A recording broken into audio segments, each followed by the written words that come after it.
have 24th District Senator John Stevens and candidate Charlie Cooper live in the studio. Talk with us about and maybe help you decide on who you should vote for as Republican nominee. The format and the order of how things will progress was decided earlier by a coin toss. Each candidate has supporters in the audience and have agreed to not interrupt either candidate. We also have a live studio audience tonight, and some will be asking questions of the candidates. We encourage viewers to comment on the live feeds, but keep comments on point, and please refrain from rude and discourteous comments, as we could use your comments on the show. I would like to take a minute, if I could, and address the divide in our country. Remember, it's okay to disagree with a candidate and his views. It's okay to support the candidate who closely share your views. It's even okay to campaign for your candidate and support them with time and money. But it's not okay to let politics come between family and friends. It's not okay to get so caught up in politics that you want to cause harm to the opposing side. It's not okay to cheer when death threats are made or when threats are carried out. This experiment we call America is a republic that is a shining beacon of the world. We are governed by a very delicate writing that is called the Constitution of the United States, a piece of paper wrote by our forefathers that in most cases is the envy of the world. I know we can come together. We have many times when enemies at our door, or when enemies try to take away our freedom, and when freedom is challenged around the world. When we as a country are united, we are our best and are the strongest. Let's do better. As we the people, we will survive. As we the people, we can move mountains. Just remember, it's okay to disagree and debate, but don't lose sight of the goal of making America stronger. Let's keep President Trump in our thoughts and prayers as he came close to lose his life for his political views. Let's pray for the innocent man and his family who lost his life and the ones who was injured and clinging to life at the hands of the deranged kid who got caught up in the hate. Let's pray for President Biden, too. After all, remember, each one is human, full of life, that is loved by their family and friends. We don't need this divide in our country. God bless America.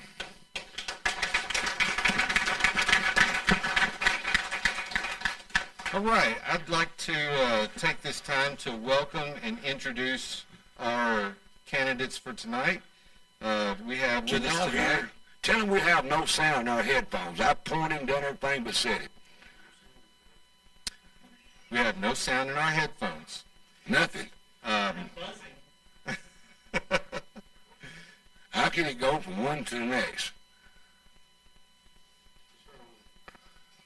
All right, go ahead. Y'all can hear. Maybe they can hear us too. All right. So I'd like to introduce our candidates. They have no headsets and we have no headsets. Okay. Go ahead. I'd like to introduce our candidates for tonight. Tonight we have with us Senator John Stevens and his challenger, Mr. Charlie Cooper. Welcome. Mr. Stevens, we'd like for you to take this time and introduce yourself and tell us a little bit about yourself and why you're running again for re-election as our senator for the 24th District. Patrick, thank you, Mike, for having this forum. I appreciate the opportunity to talk to folks who maybe not have ever heard my voice before. They've just seen my picture, my family's picture in their mailbox. I live in Huntington, Tennessee. I'm a practicing attorney, although I just do estate planning, so I'm not a real lawyer. I'm UT Martin graduate, went to Memphis Law School. My wife of 27 years, Alicia, lives up there in Huntington. I have two daughters. One is a sophomore at UT Martin. The other is a rising junior at Huntington High School. I'm a sports fan. I'm a big Vols fan, so I'm still pretty excited about winning a national championship. We had a big event the other day for Hunter Ainsley. I think I don't know, he should make money off of it. The Natty Slide, I think, is something I'll never forget in my lifetime. He is a volunteer legend as far as I'm concerned, and a pretty good kid. But I saw Mike reading some prepared remarks, so maybe I'll take my notes here too, and just give you an intro here. But Tennessee, we're a bright spot in a very troubled country. Our nation facing rising crime, we have out of control inflation, high gas prices, crushing interest rates. We've seen the debacle that happened in Afghanistan.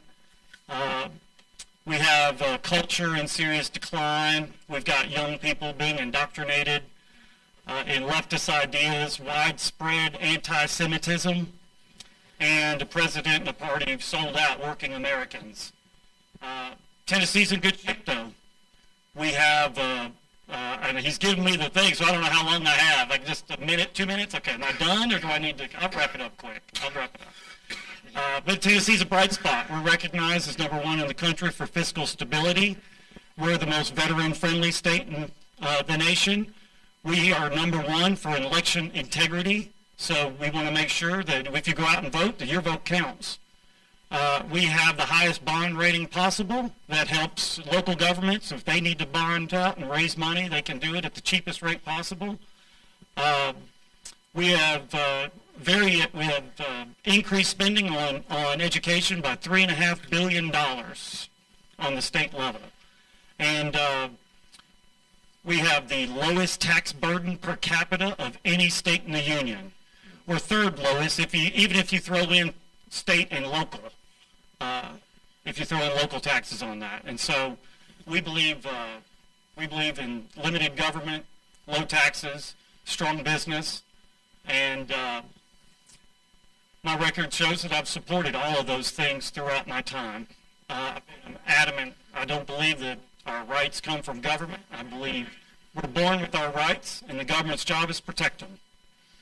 And now I've lost the buzzing. That's good. That's good. Buzzing went away. Thank you, Senator Stevens. But I appreciate it. I'll wrap it up. Thank you very much.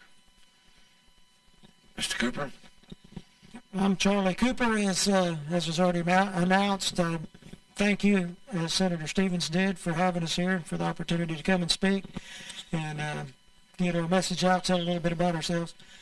I'm from Camden, live in Camden, grew up in Camden, lived there a majority of my life. I'm a veteran, served in the Army. I've got my wife and Tina and I have been married for 24 years. And we've got 3 children, 2 sons and a daughter. Both our sons are serving in the military. My oldest son's in the National Guard, Tennessee National Guard, and is working in Arlington, Virginia, for the National Guard Bureau. And my youngest son graduates on the 25th of the month from military police school at Fort Leonard Wood. So very proud of that. I'm a graduate of Camden Central High School. Went to college for several different subjects and studied beyond secondary education. I've studied psychology, I've studied law, I've studied paralegal studies, and I've got a degree in ministry. I believe, as Senator Stevens said, Tennessee is unique. Tennessee's in decent shape, but it has its problems, it has its difficulties, and it has some things that need to change. We talk about the swamp in Washington D.C., and there's a bit of a swamp in Nashville sometimes too. There's a set way of doing things, and I feel like sometimes there are things in place that stop you from being able to make a difference, stop you from being able to do the right thing. I plan to go up, and if I'm so privileged to be elected as your state senator, I plan to go to Nashville and do the will of the people. I would want to consult with the leadership in each county, the county mayors, the city mayors, the county commissions, the school boards, and the people on the street, the average citizen out there. And I want to get a feel for what they think is right and what the way that they would like to see their government conducted. I don't want to just go to Nashville and do what the leadership says. I don't want to do what the governor says. I want to hear from the people and represent the people. I would appreciate your consideration for State Senate 24th District. All right. Senator Stevens, the 113th General Assembly has adjourned. The 114th General Assembly was convened at noon on Tuesday, January the 14th, 2025. If you're reelected, what will be a top subject high on your list you want to tackle on January the 14th of 2025? Thanks for the question. I have several things that are unfinished business. I passed in the Senate a constitutional amendment regarding the Second Amendment. Our Tennessee Constitution has a Second Amendment-ish type language, but it's outdated. It's limiting, and so I want to align our Second Amendment within our Constitution to read more like the federal Constitution, so that we have the right to bear, keep, and wear arms, is basically what it says. So I have another constitutional. Yeah. So you're very pro Second Amendment. Absolutely, yeah. I always have been. I mean, I'm A+ rated by the NRA and endorsed in this race by the NRA. I've carried numerous pieces of legislation. In fact, we were talking before about being nervous on nights like this. Yeah. I'm the only member who's ever argued on the Senate floor for over 2 hours, standing up, passing a pro-Second Amendment piece of legislation. Another thing I want to do with victims of crime need more protection and more rights. So I have a constitutional amendment on victims' rights as well. We need to strengthen those victims' rights so that they get the respect and the dignity they deserve. Not greater rights than criminals, but equal rights with criminals in the criminal justice system. Another important thing I've been working on, it costs too much to build anything. I want to deregulate the prices and the affordability of housing. A lot of those things are controlled through local governments, but they don't have to be. There's a smarter way to do it. I've been working on reducing the cost of building homes, reducing the cost of commercial construction. Frankly, state government is too involved in the regulation of health care, and we increase and inflate the cost of health care and health insurance for that matter. So I've been pushing for legislation to reduce the cost of health care and health insurance. Again, we got to fight inflation. And from a state government, those are things we can do. Right. Mr. Cooper, if elected, what will your top priority be on January 14th of 2025? Well, I've got a few, but again, as Senator Stevens said, I'm in the same boat. I'm very pro-Second Amendment. I believe the Second Amendment says what it means what it says. And, I certainly would want to bring Tennessee state law into alignment with our constitutional rights. And I realize that the Second Amendment, I respect the Constitution. Absolutely.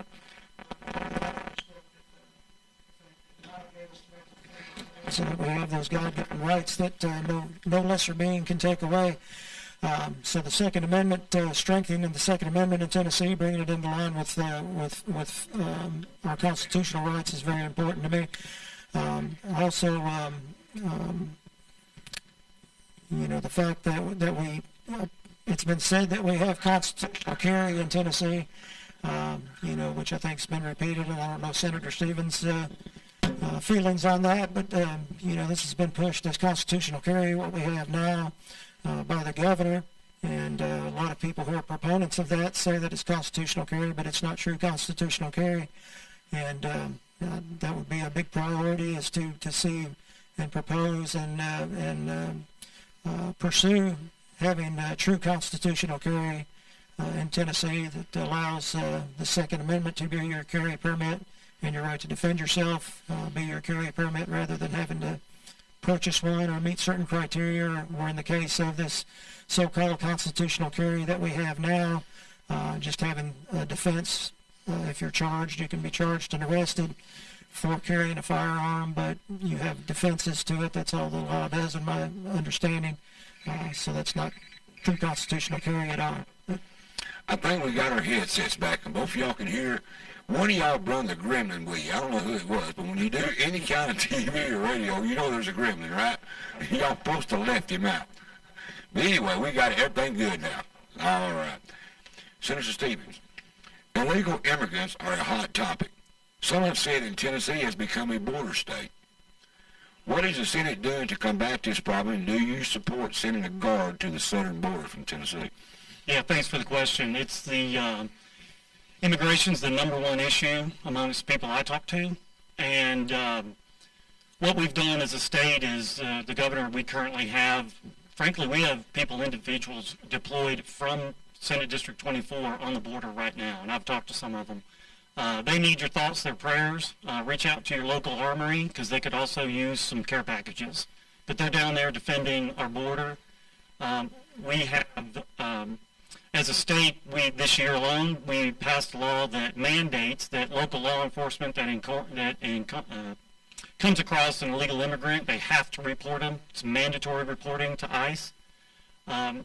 And so those are really the main two things that we've done in the state Senate at least last year alone. Mr. Cooper, I'll repeat the question to you. Illegal immigrants are a hot topic.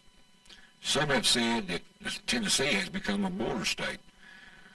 Is the Senate doing enough to combat the problem, and what would you do, and do you support sending the troops, the National Guard to the southern border?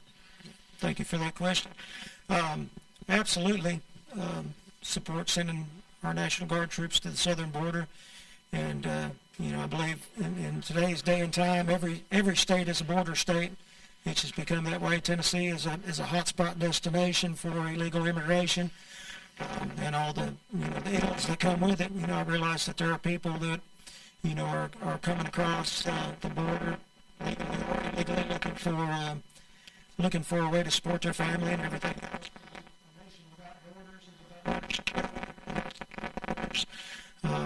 It's no nation at all. We have no sovereignty if we can't figure out who's coming across our borders and know and control that. So in addition to just the people flooding across the borders, that there's the concern that drugs are coming across, fentanyl are coming across. Huge issue for me, and we definitely need to secure the border using the National Guard and using whatever resources we can. And I don't think we've, as a state, as the legislature in the state of Tennessee, I don't think has done enough, and certainly would like to see a lot more done. And just do what we can to the fullest extent of the power that the state has, and send troops to the border. Thank you. Mr. Cooper, I'm going to come back to you on a question. Governor Lee has pushed for school choice and for vouchers. What is your position on universal school vouchers? I'm opposed to them.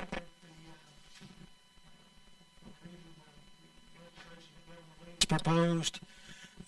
There's just a tremendous amount of problems with it from all angles. Taking money out of the public schools and kind of handing it out willy-nilly to whoever may come along. I don't think there's enough control in that. I think there's a lot of it's ripe for abuse the way that the legislation is. And then from the other standpoint, I'm 100%, 110% behind Christian schools, private schools, homeschoolers. I believe in that wholeheartedly, and I think people have a right to homeschool their children. They have a right to send them to Christian school, and I think it's a great thing. But looking at it from that standpoint, with the governor's bill, I would be concerned for the strings, or as a friend of mine says, the ropes that come with government money being introduced into private education. As a Christian schooler, as a homeschooler, you do that for a reason. You homeschool your kids for a reason. You send them to Christian school for a reason. And I'd be concerned with the government money flowing in there in the form of vouchers, that there would be strings attached to that, and they would start being able to tell these homeschooling parents and Christian schools and private schools what they can and can't teach the kids, what they have to do, and introducing a whole lot of the diversity, equity, and inclusion things, and things that we have problems with, that are major reasons that they send them to these schools or homeschool them in the first place. So I don't think the government needs to be involved, and those government strings don't need to be attached to private schools and homeschoolers. They need to be free to practice their beliefs and to teach their children in a clean and wholesome environment without the government's interference. All right. Thank you, sir. Senator Stevens, same question to you. I'll repeat it. Governor Lee has pushed for school choice and vouchers. What is your position on universal school vouchers? Yeah, thanks for the question. President Trump recently put on Truth Social the following, quote, as I've long said, school choice is the, all caps, civil rights issue of our time. And parents must have a choice in their child's education. When I'm your president again, I will protect parental rights, support teachers, and expand educational freedom for all American families. I support school choice. I always have. I support parental choice. The piece of legislation isn't finished yet. What was proposed, neither version of it could get support. But I've always been a school choice advocate. I've always been a school choice supporter. Surprisingly, despite what people are told, so is Senate District 24. I mailed a survey across the district, paid for by tax dollars, Democrats, Republicans, Independents. The results we got back, 53% supported that parents could choose how their tax dollars are spent to educate their child. I'd also, with my campaign, paid for a more scientific poll, and the results were 63% of Republicans, because this is a Republican primary, 63% of Republicans support it, and that support is intense. 43% strongly support it. Amongst Trump supporters, 67% support school choice. And amongst those who describe themselves as very conservative, 68% support school choice. So I'm listening to the people. Good answer. Thank you, sir. Senator Stevens, if you will, I'm going to stay with you on the next question. Tennessee is second in the nation on rural hospital closings. The Tennessee Hospital Association recently commissioned a report that shows 60% of hospitals in Tennessee operate at a loss in 2022, and 45% of the hospitals are at risk of closure.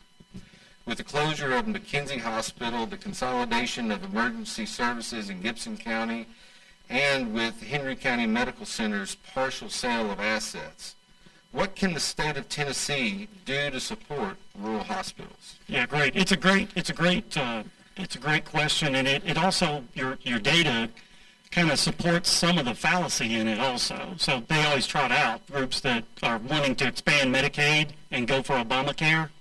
They always point out hospital closures in their district. Well, Gibson County had 3 hospitals, unsupportable in today's market. Carroll County had 2 hospitals. Many times they had a survey of 2 or 3 patients a month. No business can operate like that. The market has to change, and it has, and we've seen that. Unfortunately, some hospitals closed. What we've done to support that, or support our local hospitals, just in this budget year alone, we used $97 million of TennCare reserve money. That's matched by federal dollars 2-to-1. So that's $300 million to support Tennessee hospitals. Last year, we did another $100 million, which is another $300 million of total funding to support rural hospitals. I passed a piece of legislation within the budget, unfortunately because of the transition that was happening with Henry County Hospital, but they were going to be one of 3 hospitals in the state that would have gotten state-supported residents. One of the challenges you have in medical delivery of medical systems in hospitals in general is the lack of doctors.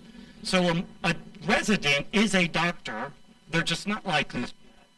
In their second year as a medical resident, they can draw down the entire full pay and reimbursement from the Medicare, Medicaid, and insurance companies. They're like little job creators. 5 additional residents each year would have been added. So 15 additional doctors would have been at Henry County Hospital generating millions of dollars. That program is still on the books. It's still funded by the state. If the new leadership at the hospital will get their act together, they are actively wanting to get set up. The state is ready to support it. It was one of my great achievements I've done. I hope they get it done. It'll help the hospital. He's passionate. He is. That was a great response there, Senator. Thank you, sir. Mr. Cooper, both of you are running as Republicans. Both of you are campaigning as the conservative choice. Can you explain to the voters of the 24th District what makes you the conservative choice? That's a great question. Just my whole life, I've been a conservative. I've been a constitutional conservative. All my life, I've held conservative beliefs, and I think that I know my heart, and I know my thoughts, and I know what I believe, and I think it's pretty pure conservatism. I believe in the Constitution. I believe in in natural rights and natural law, that God gives us certain rights that, as I said earlier, no lesser being can take away.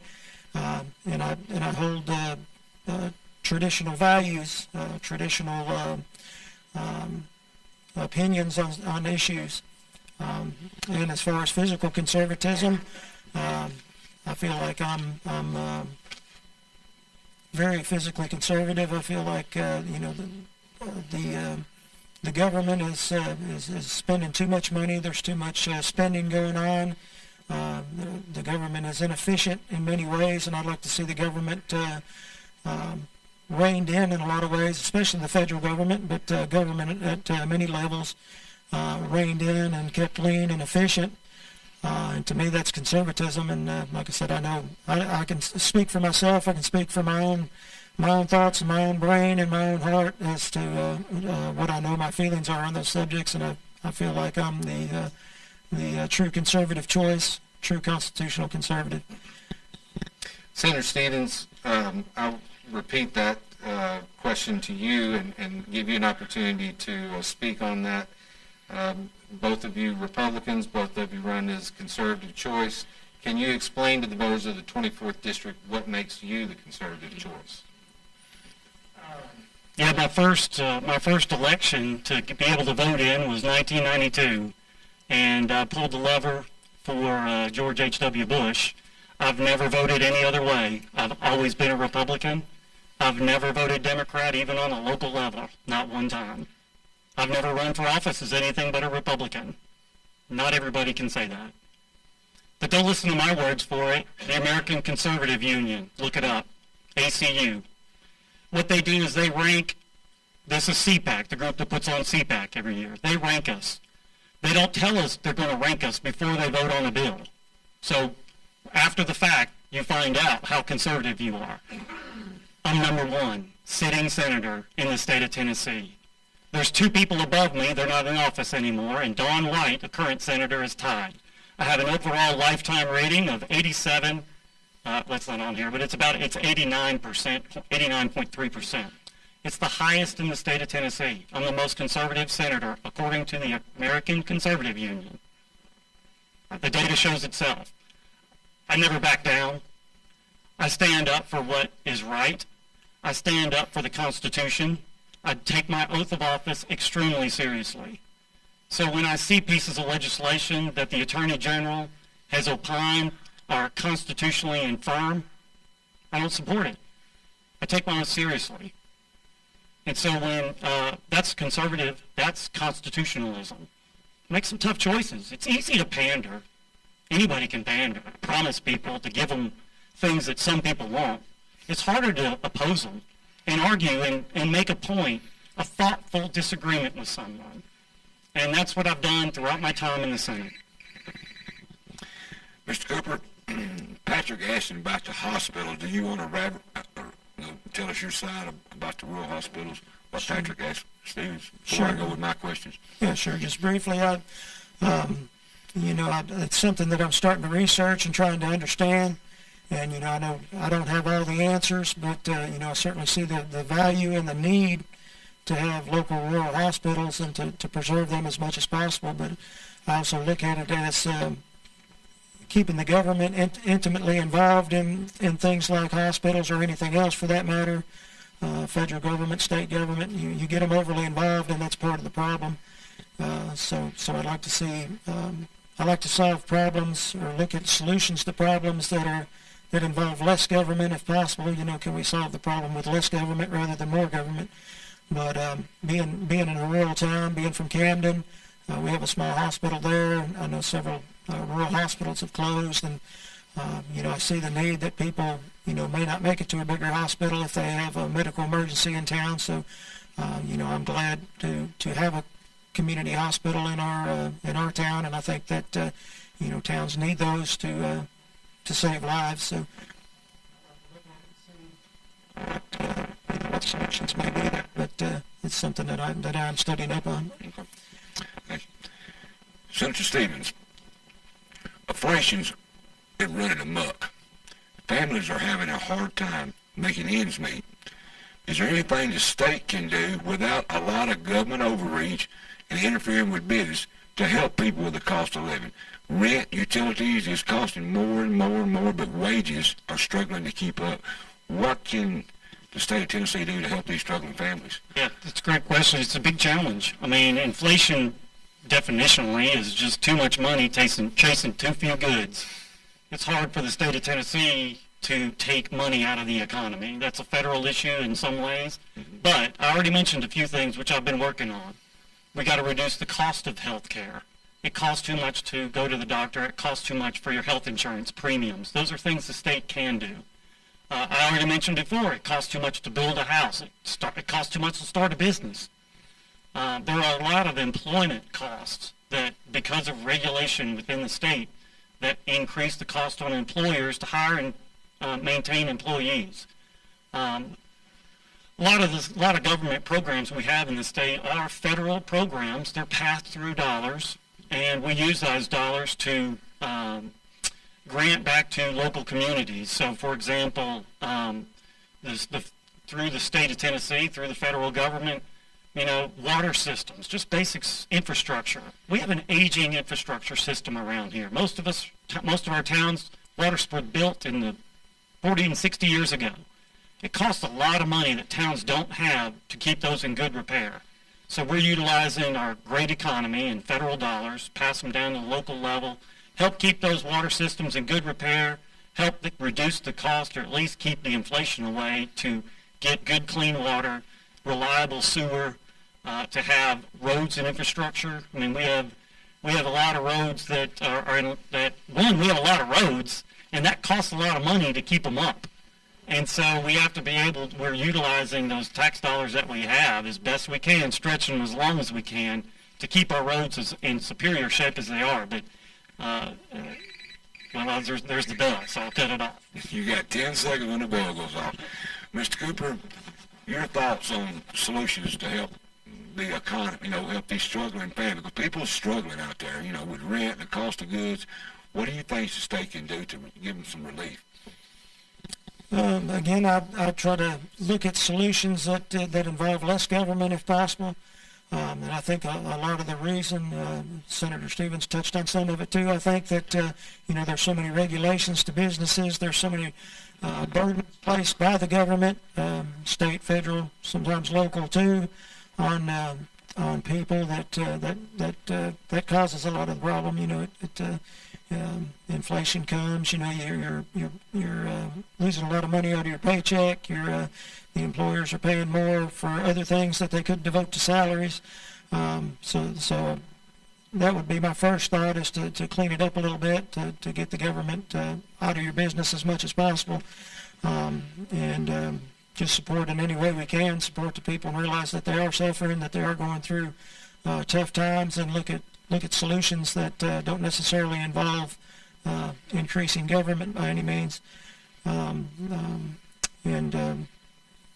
As far as Senator Stevens mentioned the roads, the roads are a big issue, and I don't know if I'm jumping ahead. That may be a question you have about roads. We're going to talk about roads. Okay. Well, I'll let it stand at that then, and I'll bring that up later then. I don't want to jump off topic. We got to take a commercial break because My inflation is acting up. I got to pay the bills around. But I do got one question quickly. 2 minutes, we give you a 10-second buzzer. I don't know why y'all wasn't explained all that, but you should have been told the buzzer's 10 seconds out. Yeah, we were. Okay. We're good. All right. I'm going to go to you, Senator Stevens. Your thoughts on term limits? State, federal, both. Quickly. Yeah. No, it's one that personally I don't, haven't been in office. It sounds pretty self-serving, but, our Constitution has term limits in it. I have a term limit every 4 years. That's right, elections. But I voted for and supported a federal term limit constitutional amendment, and I did so because I listened to my voters. We asked that question on my survey. It came back about 90% support. And so I voted with the district on that one, even though personally I think the framers had it right.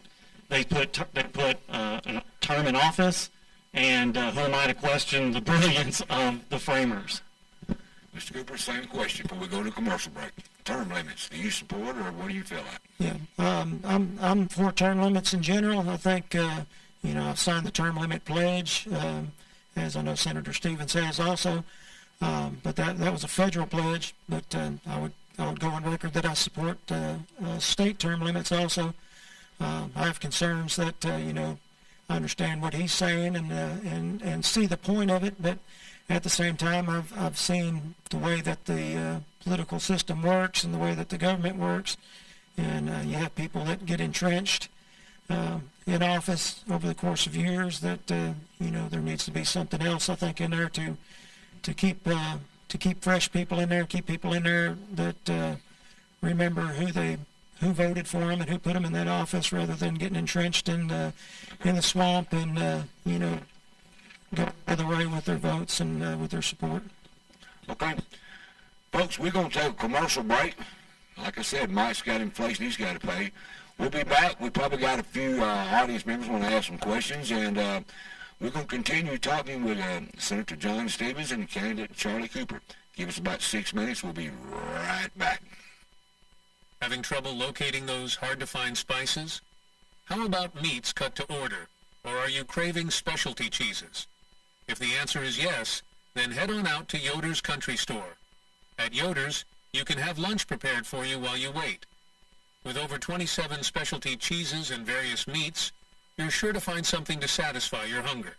Need a little caffeine boost? Yoder's has many different varieties of coffees to choose from. Of course, if you are like me, my favorite is the smoothies and sodas that will quench your thirst. Are you looking for something sweet to complete your lunch? Check out the entire aisle of candies. Chocolate-covered peanuts, caramel clusters, and malted milk balls, just to name a few, are available. Yoder's also have cuts of beef, pork, and other meats just ready to throw on the grill. Yoder's is truly your one-stop shop. Come to Yoder's, located at 75 Anderson Road, just outside of Paris, and see for yourself. Is your tank on empty? Come to 54 Fuel Mart, located at 1213 A Westwood Street, for the best prices on gas. What about your other tank? The one that is growling? 54 Fuel Mart has you covered for that as well. Check out our fried chicken, wings, pizza, and many other items to satisfy your hunger. On Tuesdays and Fridays, you really need to check out the fried fish. We also have a selection of freeze-dried candies, along with an entire aisle of candy bars and other sweets. Is it raining, or do you just not want to get out of the car? We have a drive-up window for your convenience. We also have dyed diesel for use in your tractors and other farm equipment. We have parking for big rigs, and our business hours are 5 a.m. to 10 p.m. Feeling lucky? Well, do you? We have scratch-offs, and you can try your hand and the TN lottery while you're here. 54 Fuel Mart, located at the Westwood Y, Paris. Charter Senior Living, located at 350 Volunteer Drive, is a premier community for seniors interested in pursuing life, energy, and purpose. We have restaurant-style dining, life enrichment programs, social activities, local scheduled transportation, and a beauty salon. We show respect to our veterans with a wall of honor. Our mission at Charter Senior Living is to enhance the human spirit. For more information about Charter Senior Living, call us at 731-644-9680. The Downtown Event Center is available for parties, meetings, or family get-togethers. The center comes with spacious seating, and an area that will help make serving food easier. If you are having a birthday party, this is definitely the place for you. The Downtown Event Center is located at 107 South Brewer Street. Contact Jessica at 731-642-4992 to make your reservation. Ah, sunrise. You crawl out of bed, wipe the sleep from your eyes, and say those 3 words everyone wants to hear. What's for breakfast? Well, I've got the answer for you. Come to the Sunrise Cafe in downtown Mackenzie. Bacon, eggs, French toast, we've got it all. How about an omelet? Having trouble deciding? Check out our full-service menu for more delicious choices. We have plate lunches served daily, which includes meatloaf, catfish, and brisket, just to name a few. So when you're ready for some good food at a great price, come on down to the Sunrise Cafe, 62 Waldron Street, just off the square in downtown Mackenzie, Tennessee.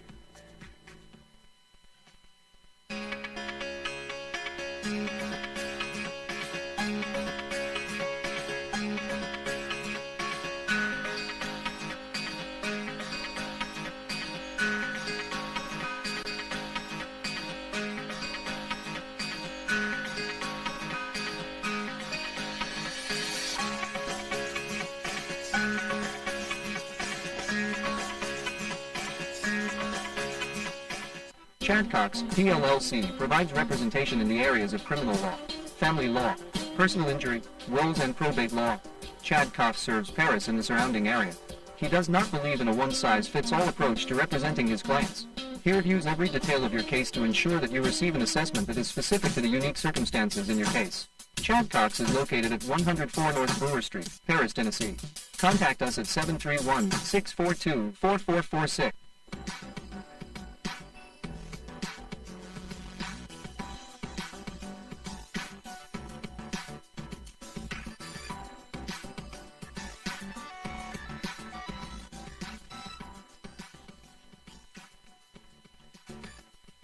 Is this a normal sight around your house in the winter? Then when the hot summer sun comes around, is this something you see quite regularly too? If so, AccuAir is your answer. AccuAir serves all surrounding counties with top-notch HVAC techs to get you in the comfort that you deserve. Call Nathan or one of the highly skilled techs from AccuAir. AccuAir also offers BPU-approved financing for all your HVAC replacements. AccuAir is your #1 choice for all your heating and cooling. How do you like your bacon and eggs? Scrambled? How about fried? Let me introduce you to West Side Cafe. It's 302 West Wood Street. It's where the old take-me-back used to be. Looking for a mouth-watering cheeseburger? Or how about a good old plate of catfish? Try their daily plate lunch special, or you can order off the menu. That's West Side Cafe, 302 West Wood Street, right off the square in Paris, 7 a.m. to 2 p.m., 7 days a week. Did I mention it was Mike Weatherford approved? Hi, I'm David Bubba Flowers. I'm running for County Commissioner in the 1st District, which is Puryear and Cottage Grove. I feel that my 42 years of experience at Commercial Bank will lend itself to make good, sound financial decisions for the County of Henry. I humbly ask for your voting support on August the 1st. Thank you very much. Elect David Bubba Flowers for County Commissioner District 1. Political advertisement paid for and approved by David Bubba Flowers. Candidate for County Commissioner District 1. Tune in Tuesday, July 23rd, as I'm joined by Gus Radford as we talk with Robert Abbott Jr. and Scott Morrison, candidates for Henry County Property Assessor. Do you know what a property assessor does? Tune in to find out all the details about this important job. That's the Mike Weatherford Show, your go-to place for all the things we all want to know about. All right, folks, welcome back. We have been talking with Senator John Stevens and his candidate, Charlie Cooper. We've been talking with them, finding out why we should vote for either one of them. We've been talking with them and getting some good questions. We're going to go to the audience questions here in just a minute. But I'm going to come right back to Mr. Stevenson with another question. Senator Stevens, it's for you. With the roads across the state getting worse and worse, that includes the city, county, and state roads, what are you doing to make sure we in your district get the same attention as the larger cities in Middle Tennessee and Eastern Tennessee gets? Yeah, I appreciate the question. You know, Obion County, which I know isn't Henry County, but Obion County, for a rural county, which is in the district, Obion County had the largest road project in the state of Tennessee in a rural county. The I-69 corridor project is over $360 million. It's hard. We have $1 billion to spend each year of state money on roads. There's about 2/3 of that goes towards maintenance, and about 1/3 of it is for new construction. And so what we've done is we've reformed some of the design build. That was a piece of legislation I carried. So instead of the segmented process TDOT had that would take 10 years to build a road, they're now allowed to do design build, which if anybody in the architect world knows, you're designing as you're building. It speeds it up by maybe half. So we want to implement and get these roads built as quickly as possible. We have a limited tax base. There are no general fund dollars that go into roads. We separate that. Roads are completely funded through gas tax. And so anybody that didn't support raising gas tax, they also didn't support building and maintaining roads. I voted for the gas tax. It was necessary. We're at $1 million a mile to maintain a road. They're so expensive, local government can't afford to maintain the roads anymore. I've got solutions. If I'm sent back, I've got solutions to help local government get the necessary funds they'll need to increase that rotation so they can better maintain their roads. But it's going to be a fight. But it's not a fight that I'm willing to back down from. Mr. Cooper, same question.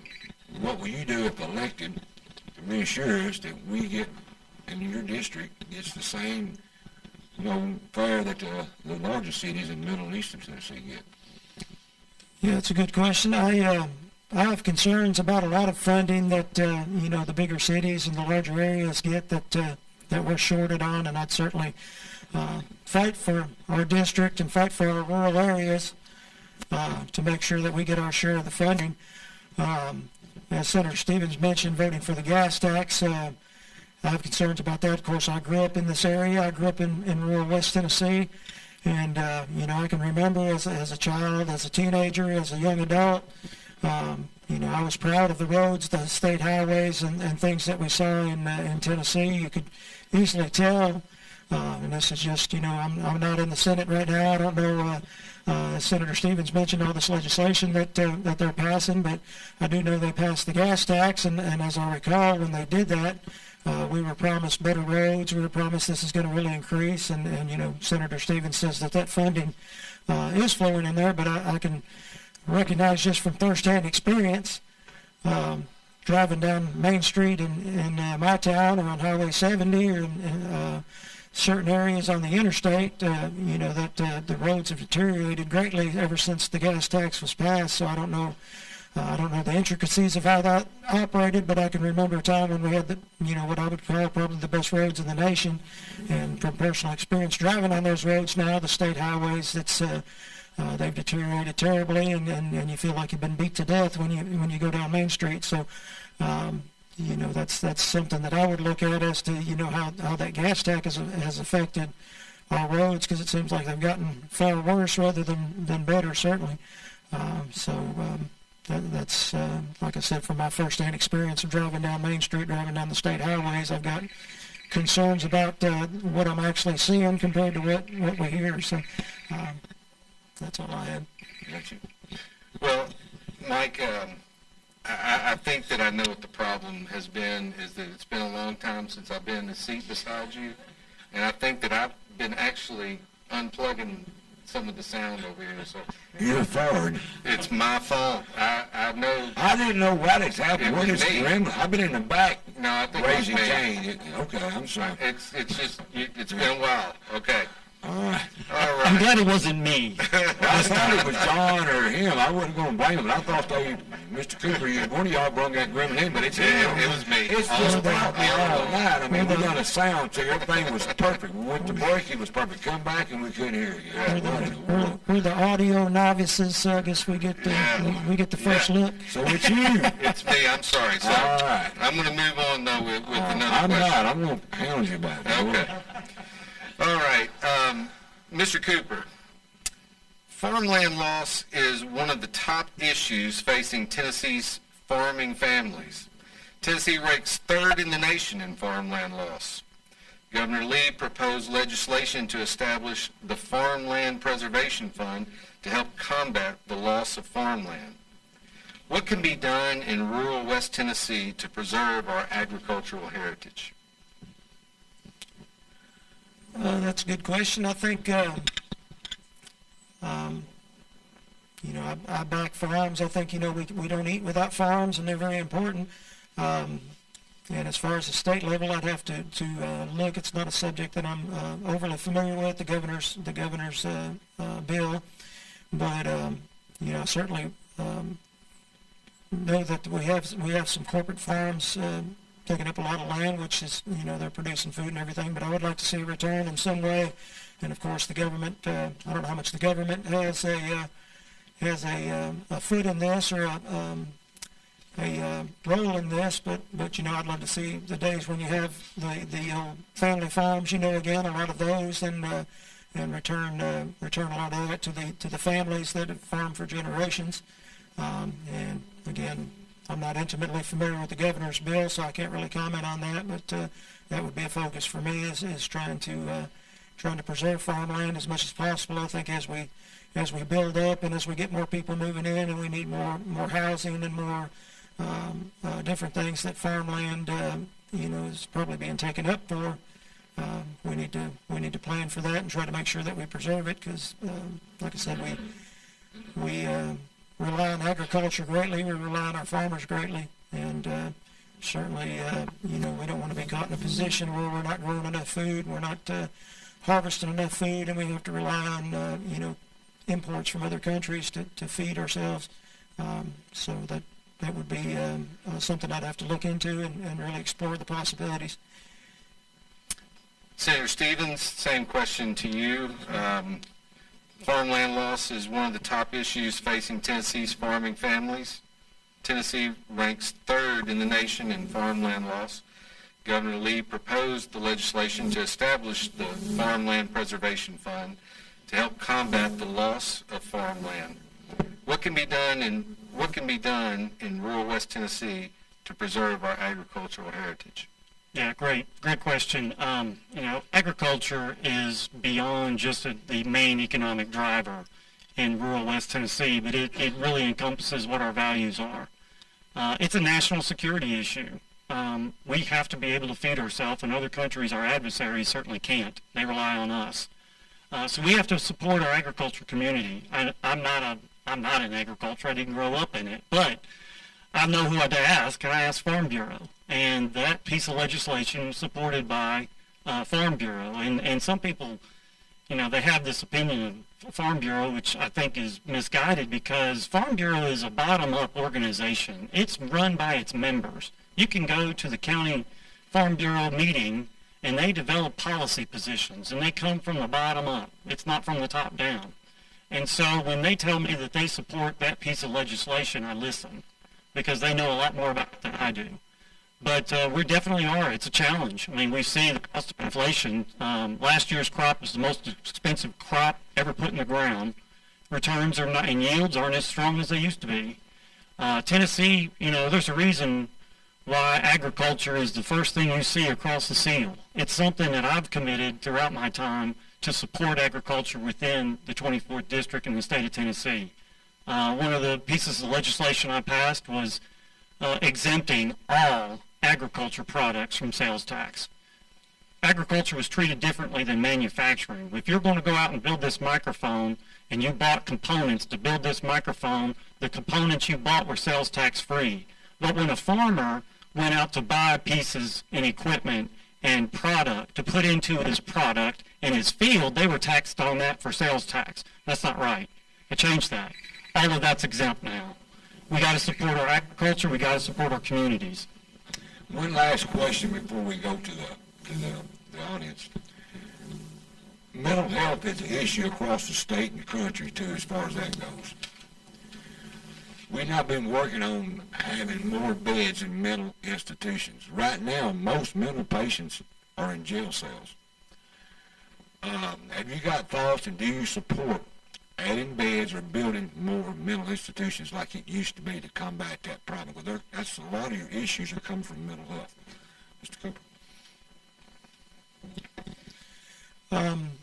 I believe absolutely we need more mental health beds. We need to treat mental health. Folks who are dealing with mental health issues in a certain way, we don't need them out without any help. I've worked in corrections. I've worked with inmates, and I'd say a decent percentage of the inmates that I saw, have mental health issues, and some of them are undiagnosed, some of them are diagnosed, some of them get off their medication, and they go out and do things. They get put back in jail, put back in prison, and they get regulated on their medication, and they're fine, and then they get out and they get off their medication and do it again. So yes, I believe we need to do something as far as adding mental health beds in the state of Tennessee. We need to be careful to preserve in doing that, and kind of perfecting the process, I guess, of what we're going to do on that. I think we need to be very careful of civil liberties and of people's rights.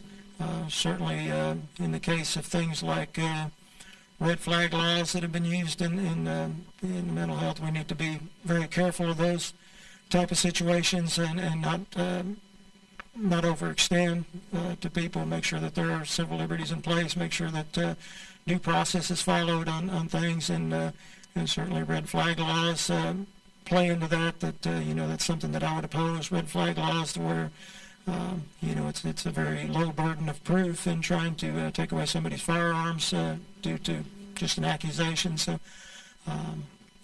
yes, absolutely, we need more mental health help. That's a major issue of our times. Senator Stevens, same question. Yeah, thanks for the question. It's a biggest challenge we have as a state, frankly. We don't have enough. We could build all the beds we want to. We don't have enough psychiatrists. We don't have enough psychologists. How do you develop that? How do you make people want to get into that field? That's a difficult challenge for government, and it's one that we're dealing with. We have too many people with mental health concerns walking the streets, going in and out of our jails. Too many people's lives are being lost, frankly. We passed a piece of legislation this year called Jillian's Law. And what the law says, or what happens, it arose out of that student from Belmont who was just going for a walk on campus. And this gentleman who'd been in and out of the court system, he'd been declared mentally incompetent. But because he was incompetent to stand trial, they just released him into the community. He was wildly shooting within a housing complex and killed this young woman. So we finished that.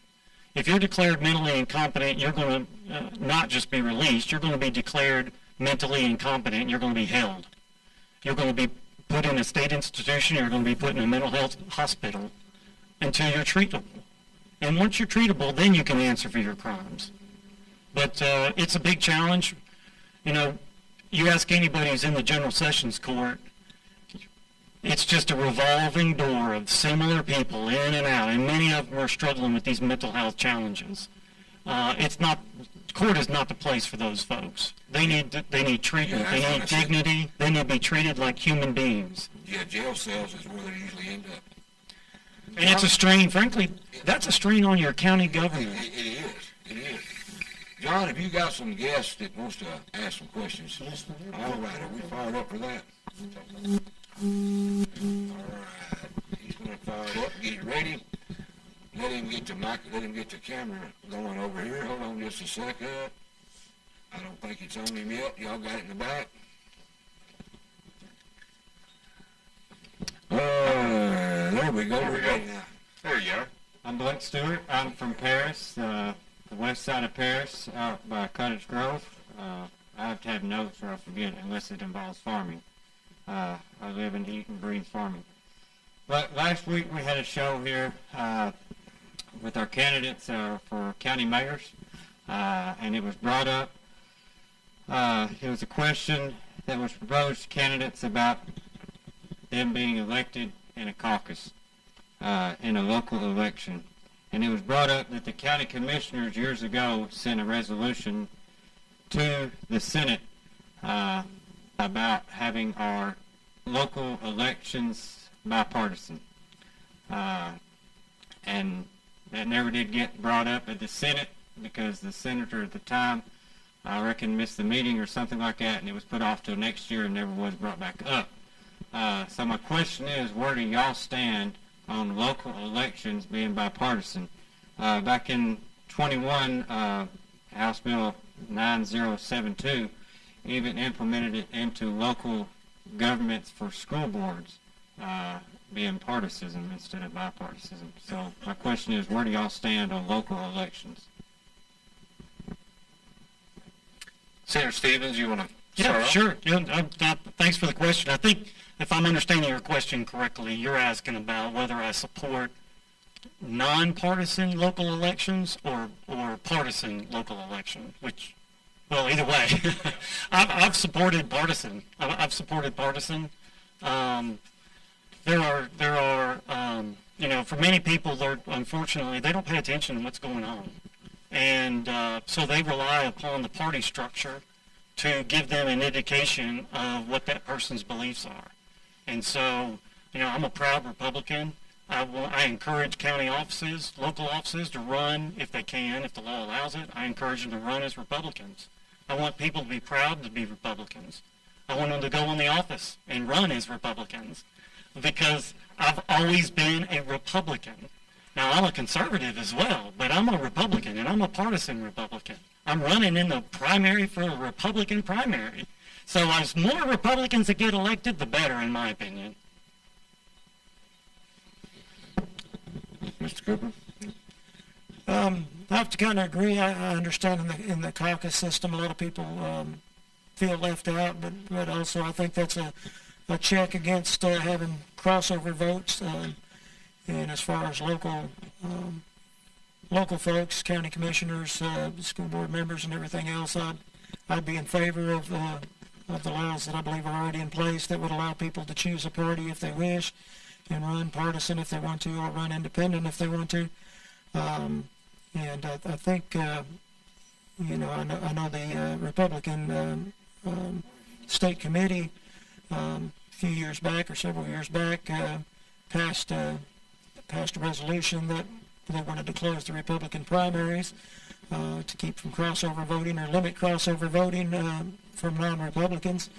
And I believe the legislature shot that down. So, but yes, I believe, be proud of what you are. If you're Republican, you should run as a Republican. If you want to be an independent, be an independent. If you want to be a Democrat, be a Democrat. But I think that helps with letting people know, a little bit about what your ideals are. Generally, I think, it's not foolproof, but I think people can identify with the party that you're claiming, and can get a better idea up front of what you may stand for.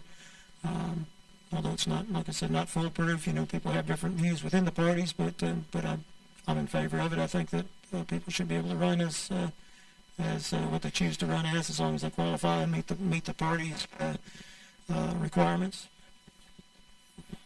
All right.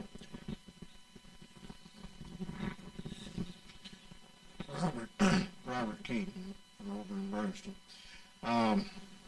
Senator Stevens, you made mention in one of your answers about the federal dollars flowing through the state, specifically TDEC, for utility construction and improvements.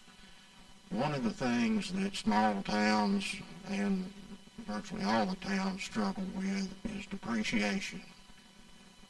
And we've been given a huge pot of money and a deadline to spend it by 2026.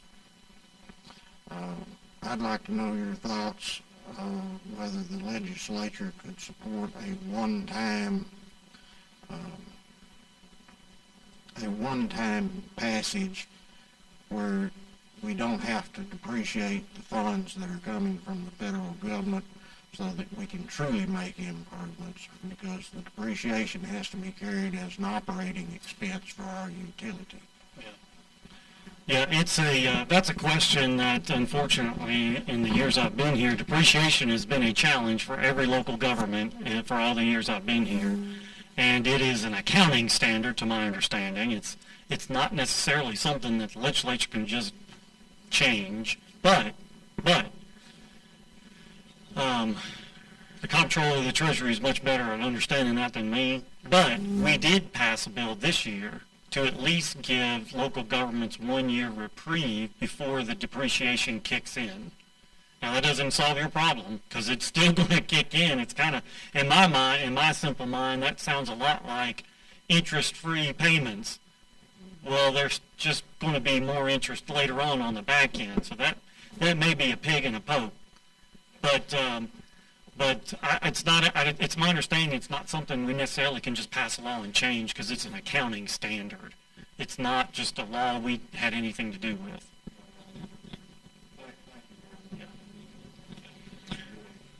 John, you got another question? Gotcha. Okay. Yeah, I have to take Senator Stevens' take on that as far as the logistics of it and how it works. But, I guess I could make a blanket statement that says that, I work for local government. I work for Benton County, so I'm a little familiar and become familiar a little bit with the way that local government works and how the funding works. And, I certainly, as state senator, would, look at any way that the state can assist local governments, whether it be with depreciation or any other matter. I think the state should look at ways that they can lighten the burden on local governments and deliver to the people, deliver to the citizens of those communities.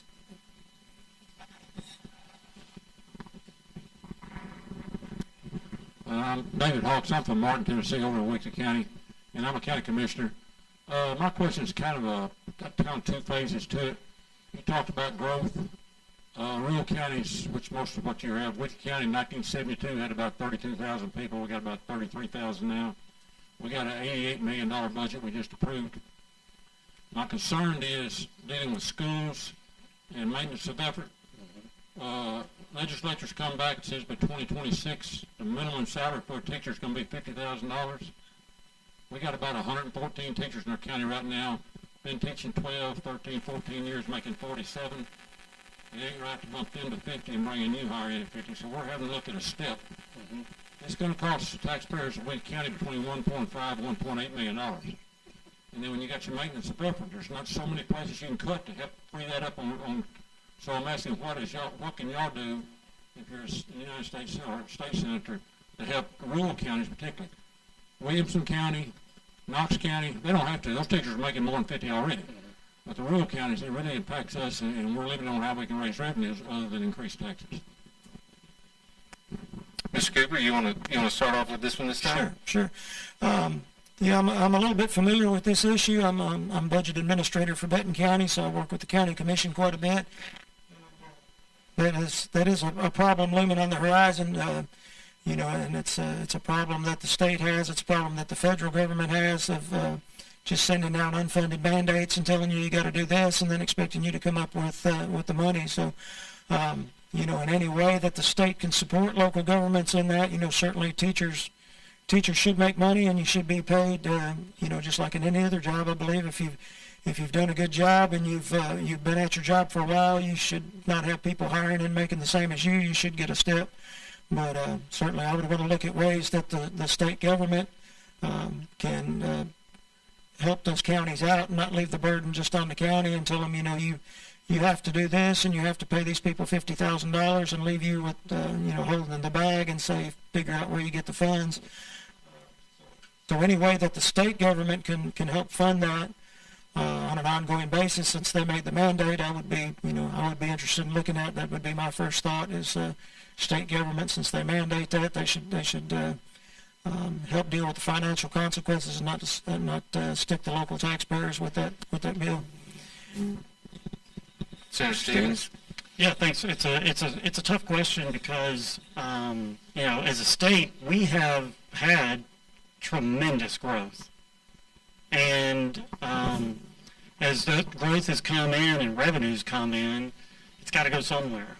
We've cut taxes. I've repeatedly voted to cut state taxes. We had the largest tax cut in history this year on the business side.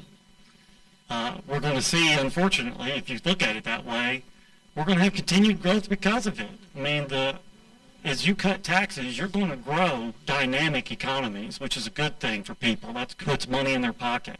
That increases the value of their home. That increases their job opportunities and their wages. But we have listened to school teachers as well. As I said, we've had $3.5 billion of additional funding to K through 12 schools since I've been in office, and part of that was increased teacher pay.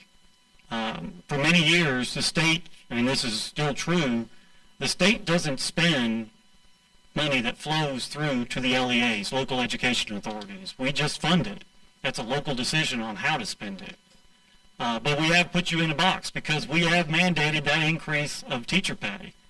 We provided some funds, but there is that maintenance of effort, and it's going to continue to come because TISA funding, our new funding formula, has continued to grow, and it's going to continue to grow because we're committed to increasing and supporting our education system in Tennessee.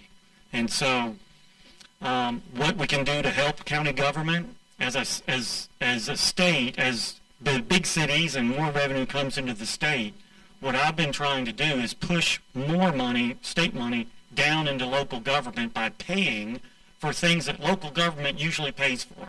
For example, we've done grant programs for local volunteer fire departments. We've done grant for their equipment. We've done turnout gear for those fire departments. We've done grant pools for rescue squads. We're trying to take on some of the expense that local government has at the state level and avoid you having to raise taxes. But, the growth is tremendous, and that may just have to come. But that's a decision that locals will have to make. Thank you. John?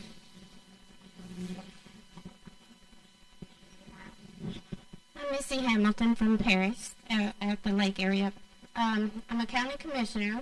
I don't know if I said that to you guys earlier.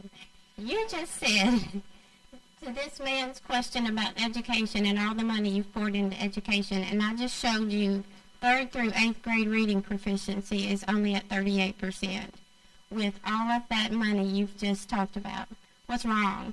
Something is wrong. This is Henry County numbers, not weekly, sure. But something's wrong with what you're saying and what I'm reading. Yeah, no, education's a huge challenge. We have, since it's gone back even before I was elected, probably 20 years ago, we essentially mandated that if kids can't read by 3rd grade, that they wouldn't be retained, or they would be retained. That's been the law for a long time. But there's always been exceptions. There's always been loopholes, because parents rightly are irate about it. Their child is getting withheld back.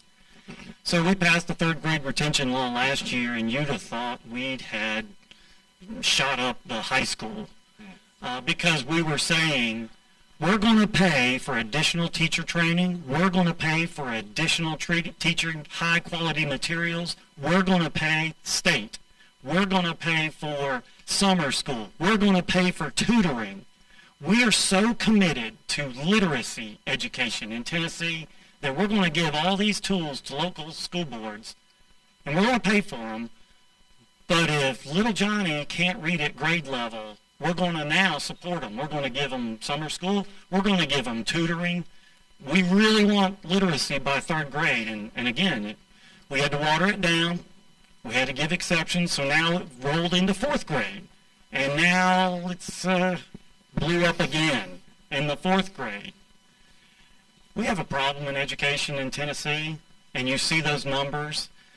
When you don't read at 3rd grade level, you struggle doing everything else. You're not going to do well in science. You're not going to do well in math. You're not going to do well in social studies. You're not going to be able to understand and read our founding documents. That's a huge problem, and that's why we have been committed to additional funding going into education. It's a critical issue, and it's the challenge of our time. The workforce of tomorrow needs to be better educated, not just in schoolwork, not just in book learning.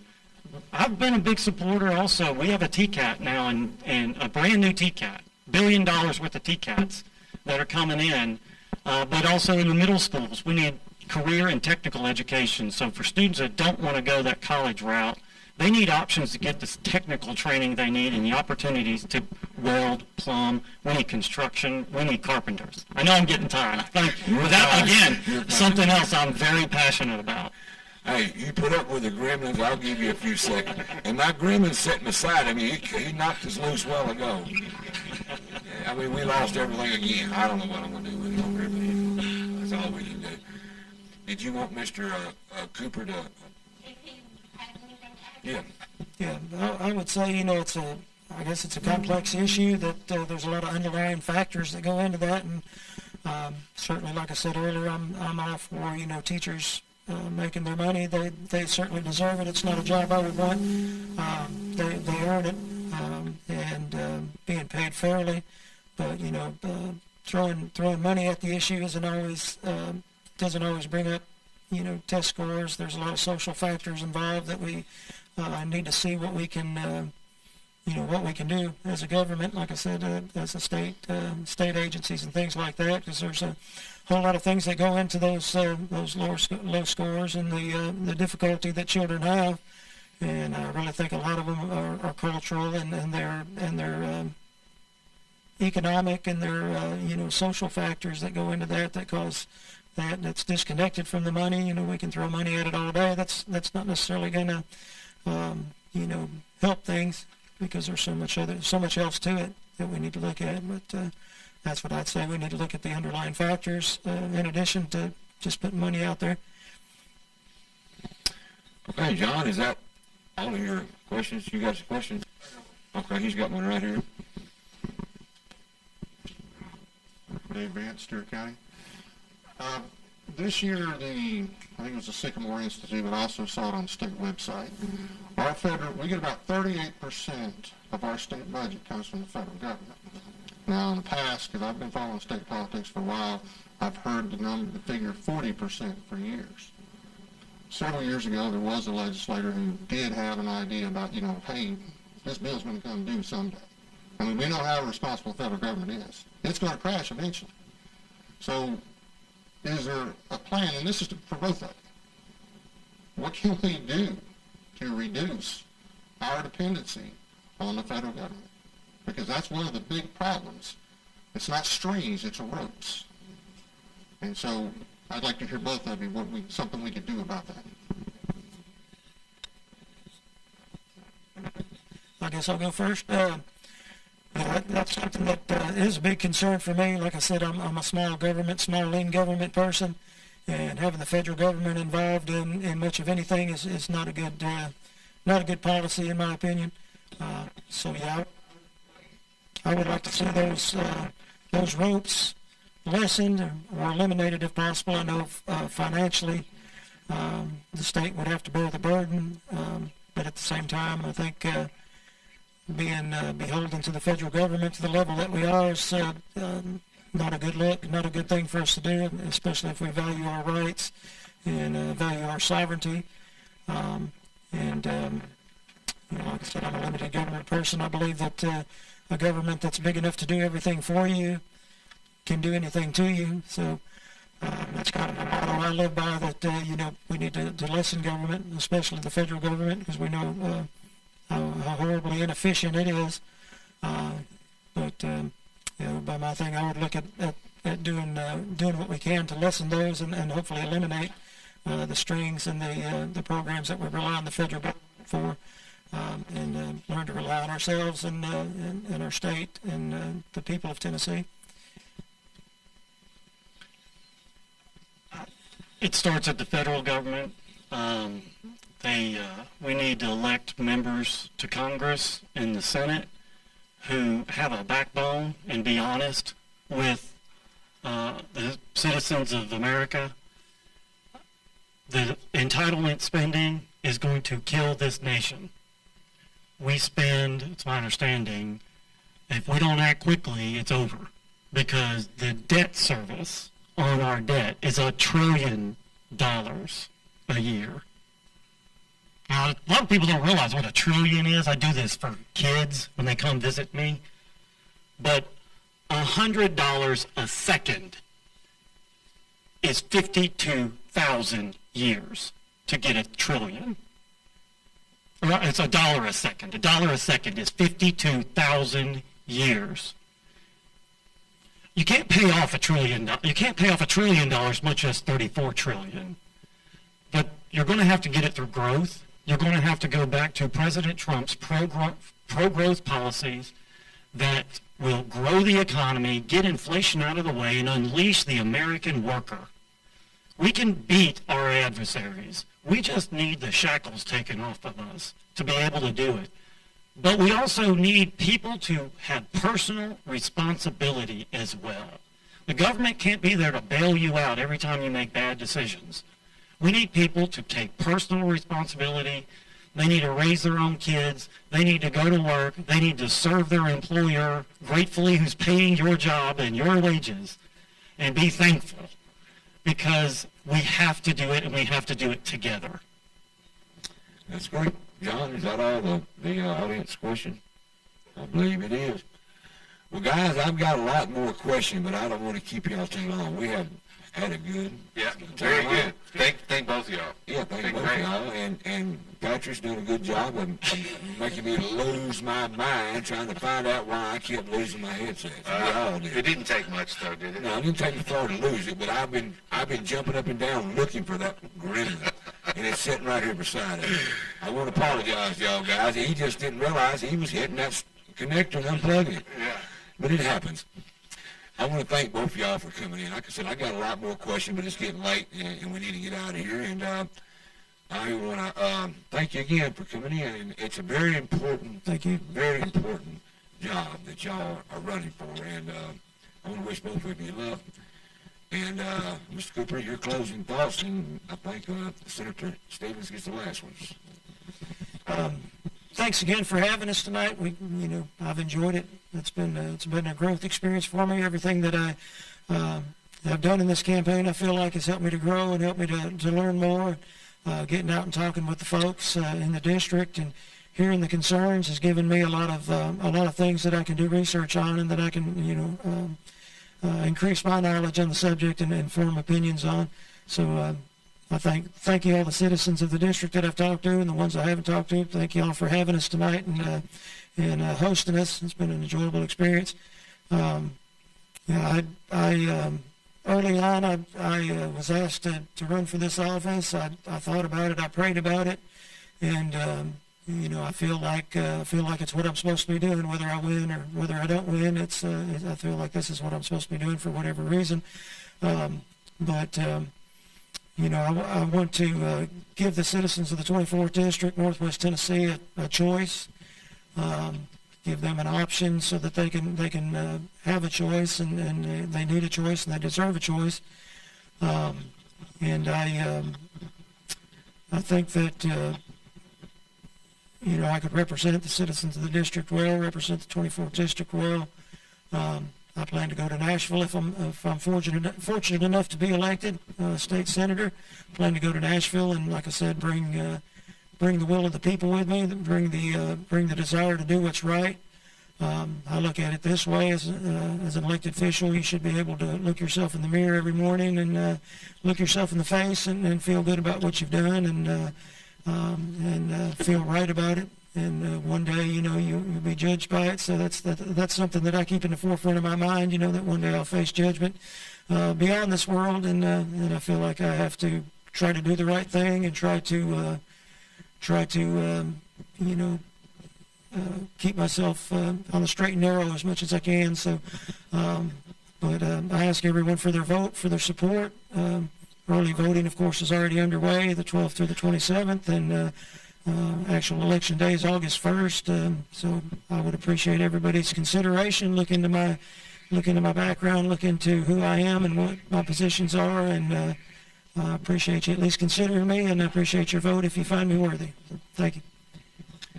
Senator Stevens. Thank you very much. And someone had some prepared remarks, so I worked on them. I'm going to read them.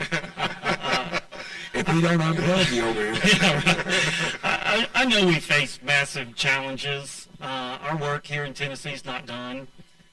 Crime, we have too much violent crime. and our crime victims need more protections. That's why I'm pushing for the enactment of Marcy's Law, which will strengthen crime victims' rights. Every student should have a chance at an excellent education, which is why I support parental choice.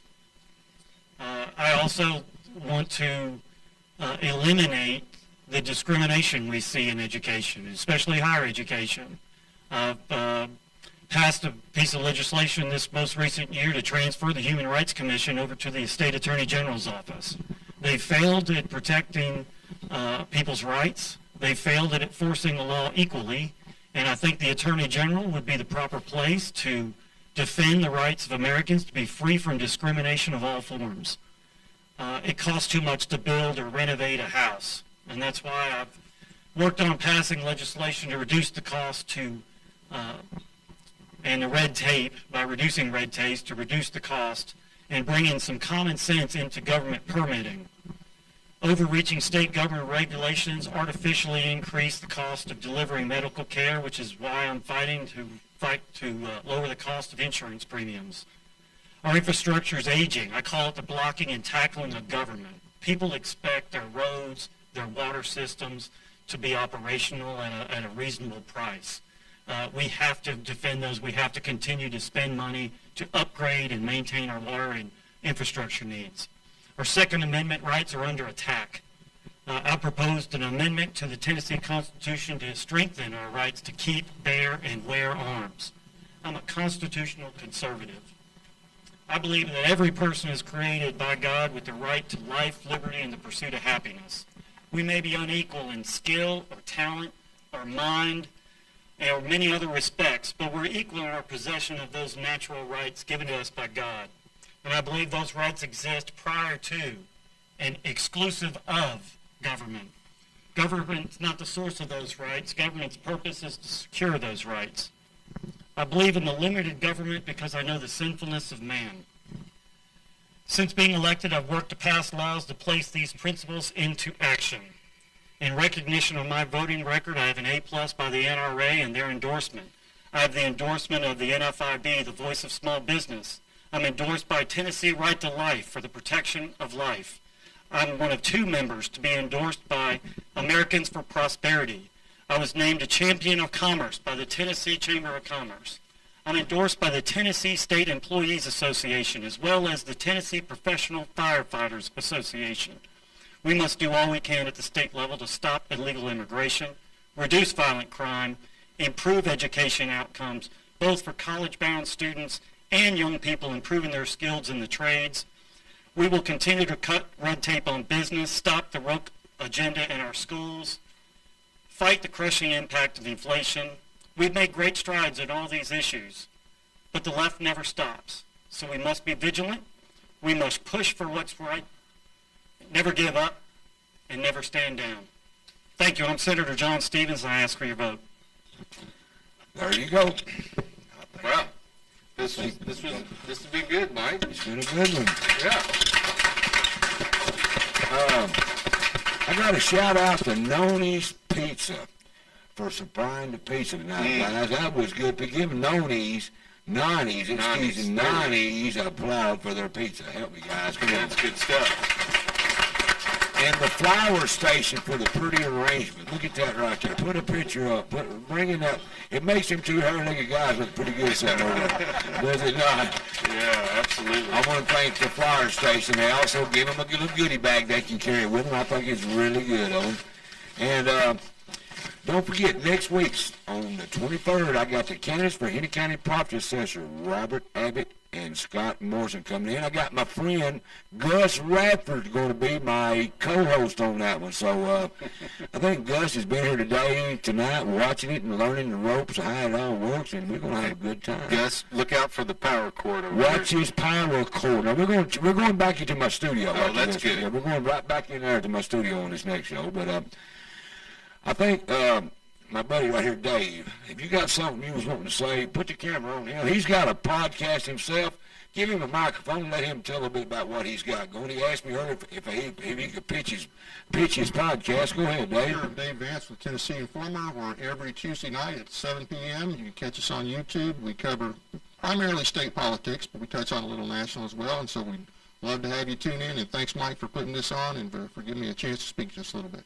There you go. You've been on my show before. I appreciate you, brother. We had a little bit of issues tonight, but we worked through it. No problem. You know how it is. You go through it. If you got a podcast, you find them too, don't you? Absolutely. Is yours live too, or are you recording? Usually live. Usually, But sometimes we do record. Yeah, mine's all live, so I just got to fight the ground as they come out of the ground. You know, that's just all I can do. But I got one over here, and I'm going to whoop in when we get done. No, I'm not. I want to thank you, my friend. Yeah, it was good. Thanks, Mike. Yeah, you have worried me to death, but I still love you like a brother, you know. Well, thank goodness. Yeah, it's been fun. It has been fun. I appreciate the opportunity to come in here and to ask these pointed questions to these candidates, and it has. And I was grateful for the responses from both candidates, and I think they were well thought out and well put together. I don't think it was hard questions. I think a good town hall like this is what every election needs. Yeah, let you know who they are. Being able to being able to see their response, being able to see their personality come through is key in your local election. Like I said, we need to unite as a country. There's enough divided. It's enough of it. We got to get back as one country, and we start small in our hometown, united. I want to thank my guys in the back, Patrick, John, Kevin, Chad, Ann, Billy, and Dana. Thank all of y'all. And I wasn't blaming y'all for all my misfits a while ago, but I was wondering, what is my guys? They don't ever have these kind of problems. I didn't know what was causing all these issues. But we worked through them. I want to thank you, Senator, for coming in. I want to thank you, Mr. Cooper, for coming in. And I appreciate y'all's time. And I want to thank the crowd. Let's give a round of applause for the crowd out here. Y'all did an excellent job. Y'all made the place look good, because without y'all, you know, it wouldn't look as good as it does. But I want to wish both of y'all luck on your endeavors, and maybe we can do this again sometime. You're fine. I appreciate the opportunity to be on. It's good. It's a good show. I appreciate it. Thank you, Mr. Cooper. I appreciate the opportunity also, and I want to thank Senator Stevens for a good forum. It was enjoyable, and wish him luck also. So. All right, tune in next week, same time, same place. I've got the Henry County Property Assessors, Robert Abbott and Scott Morrison, and I've got Gus Rapper going to be my sidekick, so you never know what's going to happen. Them two going. Like I always say, tune in to Mike Weatherford Show, and don't be late.